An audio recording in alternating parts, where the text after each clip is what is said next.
Andres de AA Sports reporting after attending the San Jose Sharks game versus the Pittsburgh Penguins. And in this video, I will be grading the Sharks' performance in this game.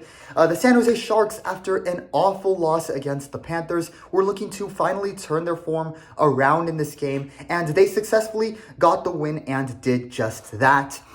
The San Jose Sharks won 2-1 against the Penguins at home. Here are the Sharks' grades for this game. Offensive front, B. Mikael Granlund scored the first goal of the game in the second period, and Macklin Celebrini scored what would eventually be the game-winning goal in the third period. The offensive front did enough to get the win despite scoring only 2 goals. However, there were some minor mistakes and there is still room for improvement, which is why I am giving the offensive front a B grade. They got a winning result, but also had some moments where they could have been better in terms of their passing, as there were notable moments where the Sharks turned the puck over in the attacking and neutral zones while trying to force the puck down the ice to a teammate. Regarding Celebrini, his passing was a bit off the mark earlier in the game, but he settled into the game nicely and got the game winner. Celebrini now leads all rookies this year in terms of goals scored. Will Smith had a mistake that nearly resulted in a conceded goal when he and Timothy Liljegren had a communication error resulting in a puck turnover at the blue line and a Drew O'Connor one-on-one, and was stopped by Liljegren, who was penalized for hooking him. But on the good side, Will Smith is beginning to look much wiser and smarter in his decision-making with the puck, and providing solid passes in this game to Granlund and Fabian Zetterlund, providing the assist to Granlund's goal as well. Both Zetterlund and Granlund, in my opinion, have really improved while playing with Will Smith on the ice, and Smith's improved passing has elevated their hockey games. Tyler Toffoli also had a solid game and was credited for the assist on Macklin Celebrini's goal. So a B grade, I would say, is fair. It is a good grade for the offensive front. The offensive front didn't put up an elite performance like their 7-2 win against the Kings, but they did well enough to win, unlike the Penguins offense, which I thought did not perform well in this game. Defenseman, B. The defense conceded a goal to the Penguins star player Sidney Crosby on a 3-on-2 counterattack in the first 30 to 40 seconds of the third period.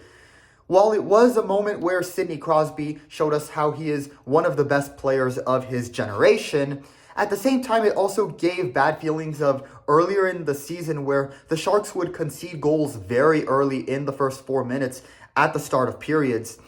Definitely not a good or ideal look for the defense. Timothy Liljegren also was involved in the communication error between himself and Smith, which resulted in a turnover and a Drew O'Connor one-on-one where Liljegren had no choice but to stop the play by hooking O'Connor, resulting in a penalty shot for the Penguins. Liljegren was lucky to be let off the hook by Yaroslav Askarov on that play, and the Penguins did not tie the game. The defense was also let off the hook with 5 minutes left, when what fans in the arena thought was a game-tying goal as well, but after review was overturned for goalkeeper interference on Askarov. So the Penguins thought they tied the game, but it turns out goaltender interference on the play. The goal gets called back. It's overturned, and the Sharks still walk out of it with a 2-1 lead and get the win like that. So the Sharks' defense had help from their goalie along with some good puck luck in this game. But outside of these moments, the defense actually had a clean game, forcing the Penguins into mistakes and poor passes, which turned the puck over to the Sharks. They cleared the puck out relatively well, and for the first time in a while, the defensemen were good on the power play kills, especially in the final minutes of this game, and they did not concede a goal on a power play. And to not concede a goal on a power play, that's a good game for this defense and a big step forward for the Sharks defensemen. Enforcers, B. While there were some small scuffles between players, they didn't lead to anything major, and there were no fights in this game. The enforcers went through their shifts and motions on the ice, and while they did not contribute offensively, they did help a bit defensively and did their job of providing some big hits and checks to the Penguins players. And those big hits and checks were being delivered on both sides of the ice to each other's teams. A very physical game, despite it being relatively lower scoring in comparison to the Sharks' last two games. Not much to complain about regarding the enforcers, so I think a B grade is, it might be a little generous, but I think it's a fair grade. Goalkeeper, A+. Yaroslav Askarov was the starting goalkeeper for the Sharks and was one of the two main reasons why the Sharks won this game, along with Macklin Celebrini. Askarov had an elite performance with many big saves, his most notable save being the save made against O'Connor on the penalty shot following Liljegren's hooking call, which was arguably the Penguins' biggest scoring opportunity of the game. That save stopped the Penguins from tying the game. Askarov finished the game with 29 saves out of 30 shots he faced and a save percentage of 96.7. This game really proved what many fans, including myself, said after the Sharks' loss on Saturday, that Askarov should be the starter going forward. He should be the Sharks' number one goalkeeper right now. The Sharks truly have an elite young goalkeeper in the 22-year-old from Russia. Head coach, A-. Ryan Warsawski had his team playing with a tough mentality and playing some physical hockey, which is a good thing to see, as the toughness we saw is what the Sharks will need more of in the future as they build up. However, look for Warsawski to work with his team to improve passing and communication among the players on the ice, so the Sharks can avoid the scary moment of a one-on-one following a bad turnover from happening again. His decision regarding the starting goalkeeper for this game was also a sign of good coaching from Ryan Warsawski. Give credit to Warsawski as he recognized, adjusted, and learned from the awful mistake that he made last game against the Florida Panthers. And did not have Alexander Georgiev play in this game against the Penguins.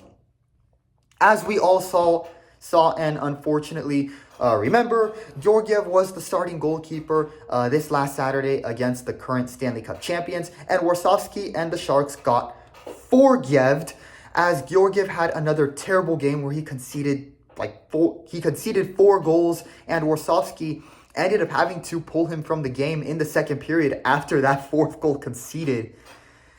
But not this time against the Pittsburgh Penguins. Warsawski, recognizing this was a game the Sharks could win, puts Yaroslav Askarov in. Askarov has a great game, and Warsawski's good goalkeeper decision in this game was key to the Sharks winning this game. Seeing Warsawski adjust and recognize bad decisions is a good sign to see in the rookie head coach, who is also one of the youngest in the league, as it shows he is willing to adjust and make changes when one is visibly needed, like it was in the goalkeeper position.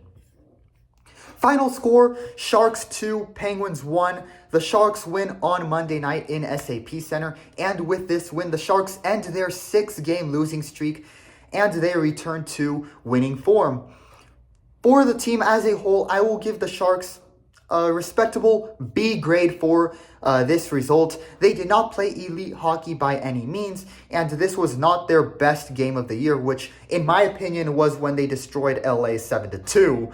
But it also was not as bad as their game against the Panthers, and the Sharks did what was needed to win the game. Overall, a good game for the Sharks, and another good time with fans, including meeting fellow Bay Area sports YouTuber, High Area Sports. And then one more thing, let me show you guys here real quick. I was also once again lucky to get another puck from the game as well during the warm-ups, which is always cool. I got this at the end of warm-ups. It rock hard and frozen from being on the ice. And as you can see in the video, you can still see it on the camera. Yeah, you can see it on the camera. I chose to keep it super cold for this video to show you all what it looks like when it comes off the ice after warm-ups. The puck freezes on the ice and you get it and it's really, really cold. And because the frozen puck looks, I kept it frozen because the frozen puck looks really cool to show you guys. And of course, it will make for a freaking awesome thumbnail for this video. So yeah, this is cool. The San Jose Sharks will now travel up north and play the Seattle Kraken on Thursday night. The Sharks won their last 2 games against Seattle and will be hoping to make it 3 straight wins against the Kraken on Thursday. With that final score, Sharks win 2-1.